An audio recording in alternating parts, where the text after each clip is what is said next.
வணக்கம் நண்பர்களே. தேர்தல் முடிவுகள் இறுதி கட்டத்தை நெருங்கியுள்ளது. நாம் தமிழ் கட்சி பல தொகுதிகளில் 8% மேல் வாக்குகள் வாங்கியுள்ளன. சில தொகுதிகளில் 10% மேல் வாக்குகள் வாங்கியுள்ளன. அது என்னென்ன தொகுதிகள் என்பதை பார்ப்போம். காரைக்குடியில் நாம் தமிழ் கட்சி ஒருங்கிணைப்பாளர் சீமான் அவர்கள் 14% வாக்குகளை பெற்றுள்ளார்.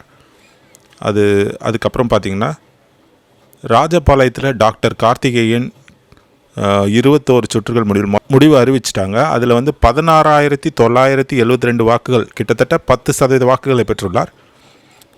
அடுத்து மானாமதுரையில் சண்முக பிரியா அவங்க 12,260 கிட்டத்தட்ட 10% வாக்குகளை பெற்றிருக்காங்க. அவங்க பார்த்திங்கன்னா இன்னும் முடிவு அறிவிக்கலை.